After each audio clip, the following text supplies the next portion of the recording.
할렐루야. 반갑습니다, 성도 여러분.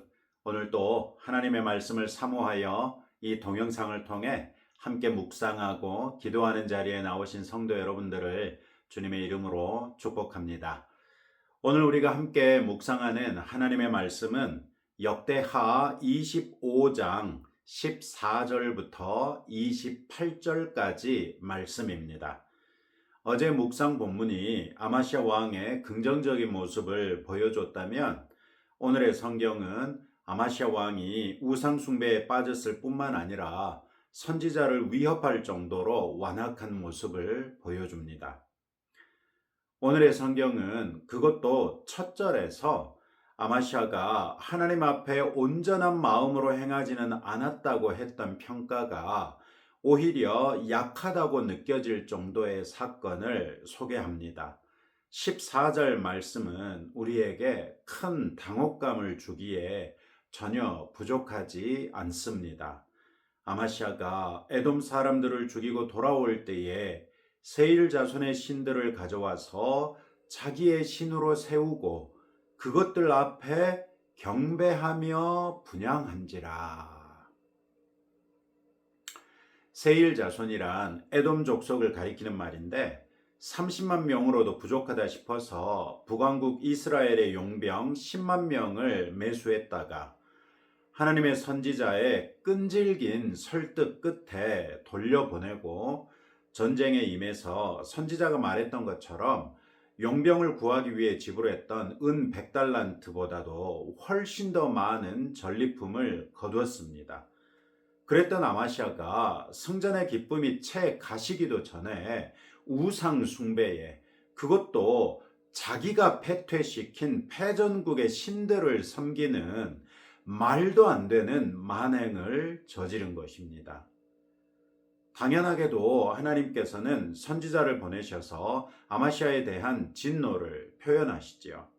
선지자는 저 백성의 신들이 그들의 백성을 왕의 손에서 능히 구원하지 못하였거늘 왕은 어찌하여 그 신들에게 구하나이까? 이렇게 매우 타당한 말로 하나님의 뜻을 전하지요. 이런 일은 누가 보더라도 어리석게 보입니다. 승전국의 신도 아니고 패전국의, 그것도 자기 손으로 무찌른 패전국의 신을 승자가 섬긴다는 것을 누가 이해할 수 있겠습니까? 선지자의 말이 채 끝나기도 전에 아마시아 왕은 우리가 너를 왕의 모사로 삼았느냐? 그치라! 어찌하여 맞으려 하느냐? 이렇게 위협합니다.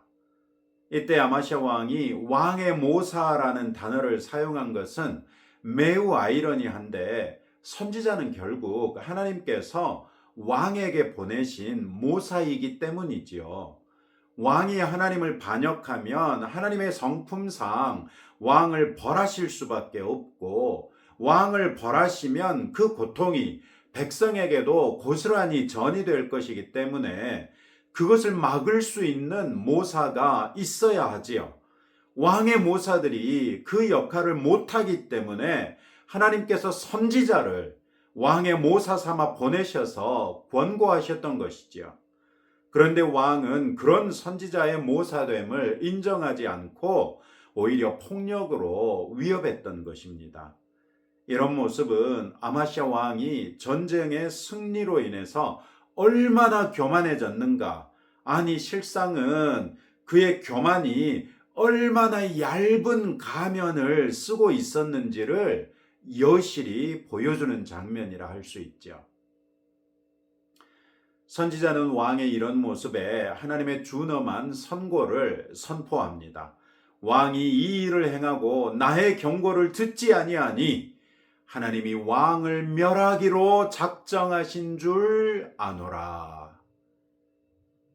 선지자가 하나님의 이름으로 이런 선고를 할 때에는 그것이 얼마나 무서운 일인지 알아야 하지요.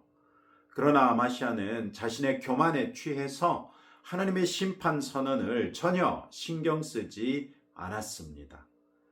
그는 결국 유다가 에돔을 정벌하는 동안 이스라엘의 용병 10만 명이 사마리아에서 무려 68km 정도까지 남하하면서 수많은 성읍들을 노략하고 3,000명을 죽인 일을 빌미삼아 이스라엘에 전쟁을 선포합니다.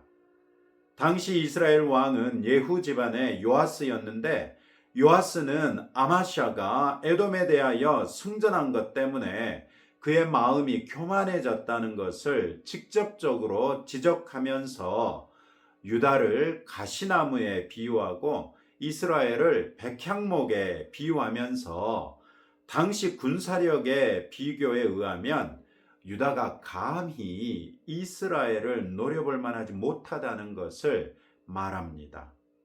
그럼에도 불구하고 아마시아는 끝내 전쟁을 포기하지 않는데, 오늘의 성경 20절은 이것에 대해서 이는 하나님께로 말미암은 것이라. 그들이 에돔 신들에게 구하였으므로 그 대적의 손에 넘기려 하심이더라. 이렇게 말씀하고 있습니다. 그들이 에돔 신들에게 구했단 말은 에돔 신들에게 기도했고 에돔 신들에게 제사를 지냈다는 말이죠. 그런데 일전에도 말씀드린 바 있지만 우리가 만약에 하나님을 요술지팡이처럼 여기면 하나님이 정말 요술지팡이가 돼버린다고 말씀드린 적이 있었습니다. 요술지팡이라는 것이 없잖아요. 그건 상상의 물건일 뿐이지 않아요. 그런데 사람들이 하나님을 요술지팡이처럼 생각하면 하나님이 정말 이 세상에는 존재하지 않는 요술지팡이처럼 아무것도 하지 않으신다는 것이잖아요. 그런데 이 경우에 보십시오. 이스라엘 백성이 우상을 자기들의 신 삼아서 그 우상에게 기도하고 그 우상에게 제사를 드렸더니 하나님께서 그들을 그냥 우상에게 넘겨버린 것입니다. 결국 유다 백성은 이스라엘에게 크게 패퇴하지요. 이스라엘의 요아스 왕은 대군을 이끌고 예루살렘 남서쪽 32km 지점까지 밀고 내려와서 유다의 벳세메스에서 유다 땅에서 전투가 벌어집니다. 유다군은 이스라엘의 패해 도망가고 아마시아는 이스라엘 왕에게 사로잡히고 예루살렘 성벽이 에브라임 문에서부터 성 모퉁이 문까지 400규빗, 약 180m 정도가 허물어져 버리고 성전과 왕궁의 모든 재물이 약탈당하고 많은 사람들이 볼모로 사로잡혀 사마리아로 끌려가고 맙니다. 비록 이 전쟁 이후에 이스라엘 왕 요아스가 죽고 난 후에도 아마시아 왕은 무려 15년이나 더 살기는 했지만 백성이 반역하여 그는 예루살렘 남서쪽 48km 위치에 있는 라기스까지 도망가지만 결국 그곳에서 죽임을 당하고 유다의 성읍에 장사됨으로써 그의 일생을 불명예스럽게 마칩니다. 역대기 기자는 27절에서 아마시아가 돌아서서 여호와를 버린 후 이런 표현을 통해서 아마시아가 하나님을 반역했고 그의 반역에 대해 하나님께서는 그 역시도 백성에게 반역당해 죽임을 당하게 하심으로써 정의를 이루셨다는 것을 보여주고 있습니다. 오늘의 성경을 통해서 우리는 몇 가지 교훈을 얻을 수 있습니다. 첫째는 데살로니가전서 5장 22절 말씀, 악은 어떤 모양이라도 버리라는 말씀을 되새기자는 것입니다. 아마시아 왕은 에돔을 이긴 후에 많은 전리품을 취했는데 그 전리품 가운데에는 에돔의 신상들 또한 있었던 것이지요. 하나님을 온전히 섬기는 왕이었다면 마땅히 그 신상들을 높은 바위에서 밀어 떨어뜨려 산산조각 냈을 것입니다. 그러나 그는 이 신상을 전리품 삼아 가지고 와서 자기 승전의 기념비처럼 쓰고자 했던 것으로 보입니다. 그러나 그것이 신상이었기 때문에 함부로 어떻게 하지 못하고 그것이 신상이니까 신상에 합당하게 제사도 드리고 그 앞에서 기도도 하는 우상 숭배에 빠지고 말았던 것이지요. 그것도 자기에게 그 승리를 가져다 주신 하나님을 버리고 하나님이 무찌른 우상을 섬긴 어리석음에 빠진 것이지요. 악은 이처럼 그 모양만이라도 우리 가운데 있을 때에 우리를 얼마든지 죄악에 빠지게 할 수 있다는 것을 볼 수 있죠. 그래서 바울은 우리에게 악은 어떤 모양이라도 버리라 이렇게 명령했던 것입니다.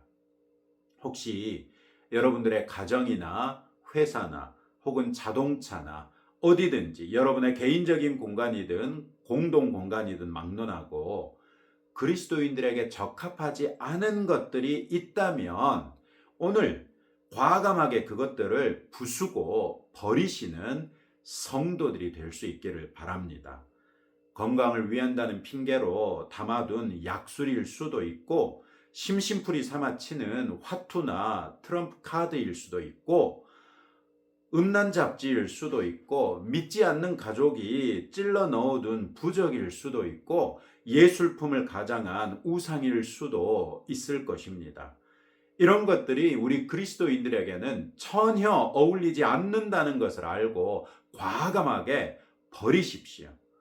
이런 것들을 버릴 때 하나님께서 통쾌하게 웃으시는 장면을 상상하시면서 기꺼이 그것들을 버림으로써 하나님의 기쁨이 되시는 저와 여러분 되시기를 주님의 이름으로 축복합니다.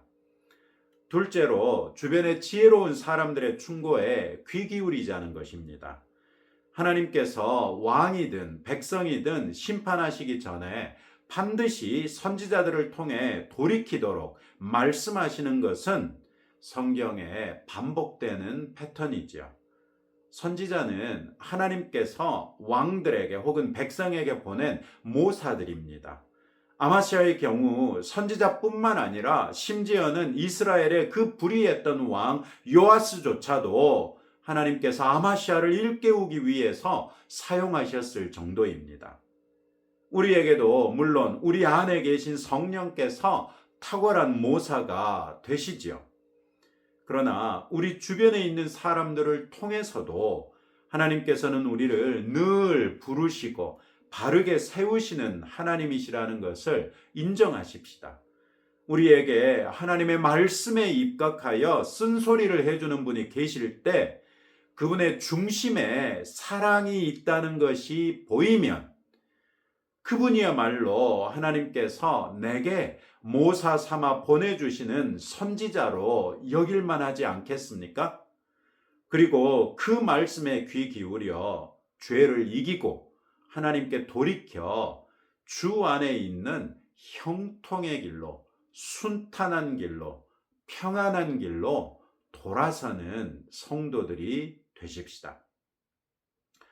셋째로 나의 교만 요인은 무엇인지를 파악해 보자는 것입니다.